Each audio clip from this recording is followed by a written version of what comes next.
Year 2026 is a year of fears. Taon ng mabagsik na apoy, tubig at dugo. Si Rudy Baldwin, isang kilalang psychic at clairvoyant sa Pilipinas na sumikat dahil sa kanyang nakakakilabot na visions na di umano ay nagkatotoo. Mula sa COVID-19 pandemic, pagputok ng Taal Volcano, hanggang sa mga aksidenteng sumalanta sa bansa at abroad. Marami ang naniniwala na ang kanyang babala ay hindi basta haka-haka, kundi paalala mula sa itaas. Ngayong papalapit ang 2026, bumalik muli ang kanyang mga pangitain. Mas madugo, mas nakakabahala, at mas nakakatakot kaysa dati. Kaya naman sa video na ito, ay ating tatalakayin ang nakakatakot na hula ni Rudy Baldwin para sa taong 2026 na tinuguri ang Year of Fears. Kaya't, simulan na natin. Ngunit bago yan, kung bago ka pa lang dito sa ating channel at interesado ka sa ganitong mga content na tumatalakay sa siyensya, discovery, conspiracy, kakaibang pangyayari, katatakutan at iba pa, ay pakipindot mo na din ang subscribe at bell button para lagi kang updated sa mga bagong uploads ko. Maraming salamat po. Natural disasters o ang galit ng kalikasan. Ngayong taong 2026, maging handa lamang ang lahat. Taong 2026, pagdating ng hamon ng kalikasan, ang dami pong nasawi. Halos lahat ng bagyo sinabayan ng lindol. Ayon sa vision ni Rudy Baldwin, sa 2026 ay magwawala di umano ang kalikasan. Mga bagyo na kasing lakas ni Yolanda at Ondoy ang di umano ay babagsak. Pero mas kakaiba, kasi hindi lang malakas na hangin, kundi tuloy-tuloy na ulan na magdudulot ng malawakang baha at landslide. Mga lugar tulad ng Baguio, Abra, Aklan, Zamboanga at buong Visayas ang di umano ay pinakaapektado. Ang mga ilog ay aapaw, bundok ay guguho at libu-libong pamilya ang mawawalan ng tahanan. Bago raw dumating ang unos, makikita ang kakaibang senyales. Mamumula ang langit na parang dugo ang mga ulap. Para kay Rudy, simbolo raw ito ng dugo at trahedya. Ang sabi niya, ang ulan ay hindi lang tubig. Ito'y paghuhugas ng kasalanan ng sangkatauhan. Sunog at pagkawasak, ang taon ng apoy. Habang bumubuhos ang ulan sa ibang lugar, sa iba naman ay apoy ang maghahari. 2026, mas mataas sa taong 2026. Kadalasan na nasusunog ay mga chapel o simbahan. Yung mga lugar na nasusunog is yung mga lugar na pinupuntahan kadalasan ng tao. Taong 2026 ang Pilipinas, akala mo impyerno na maya-maya may sunog.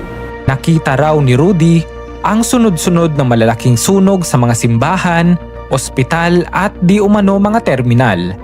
Ayon sa vision niya, ilan dito ay hindi aksidente, kundi sinadya. Ang apoy daw ay simbolo ng galit ng tao, galit sa sistema at galit sa lipunan. The fire will cleanse, the fire will judge. At sa gitna ng abo, maririnig ang sigaw ng tulong pero wala raw makakarinig. Krimen at kaguluhan, ang pagbagsak ng moralidad.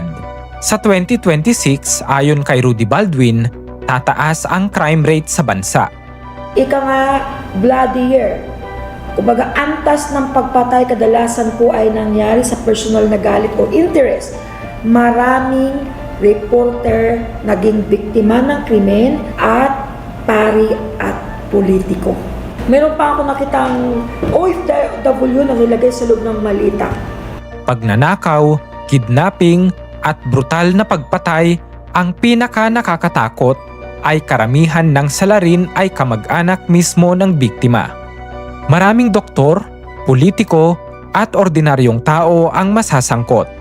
Ang OFWs din di umano ay haharap sa panganib, karahasan, aksidente at pang-aabuso abroad.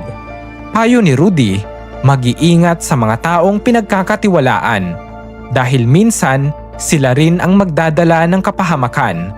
Ang taon daw na ito ay parang year of distrust sa kapwa, sa gobyerno at sa sistema. Mental health crisis. Hindi lang physical health ang problema sa 2026, pati di umano ang mental health ayon kay Rudy Baldwin. Sa taong 2026, mostly naging problema ng mga sikat na tao, karamihan sa showbiz ay nagkaroon ng mental depression. Karamihan nag-cause ng death sa mga sikat na artista dahil po sa mental breakdown or anxiety. Maraming sikat na tao at artista ang makakaranas ng matinding depresyon, anxiety at stress.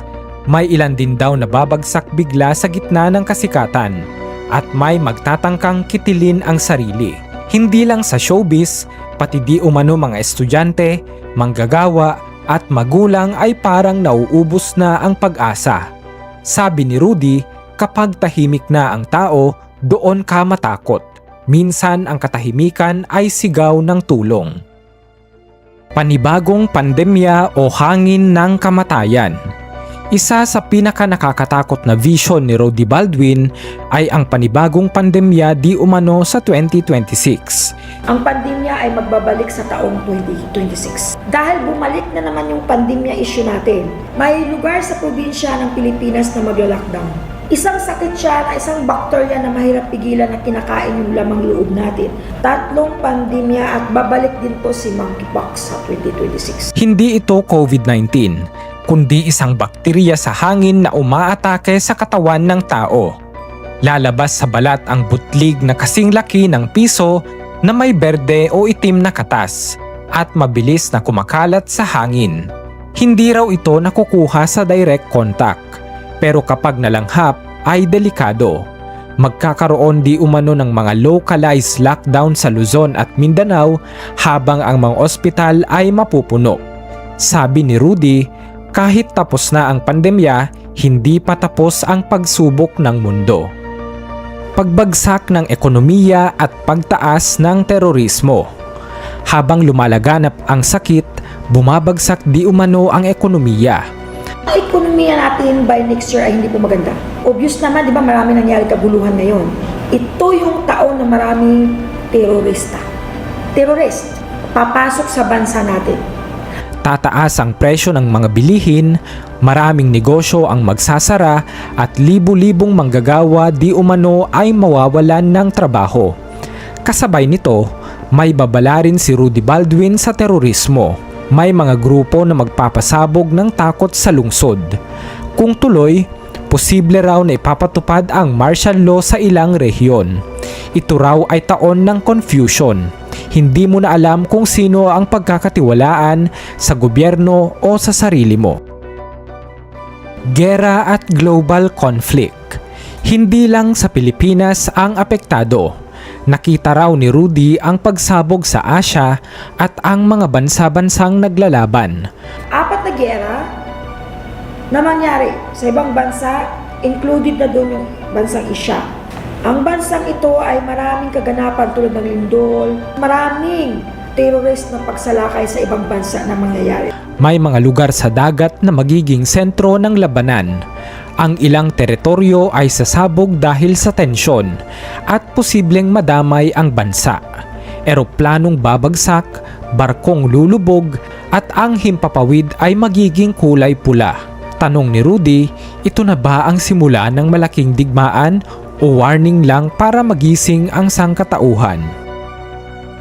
Pananampalataya at pagbabagong espiritual. Sa kabila ng apoy, baha, gera, sakit at gutom, sabi ni Rudy, may pag-asa pa rin. Ang lahat ng pangyayaring ito ay parang biblical awakening, paalala mula sa Diyos para bumalik sa pananampalataya. Muling magpapakita ang milagro at ang mga tao ay magtutulungan sa gitna ng kaguluhan.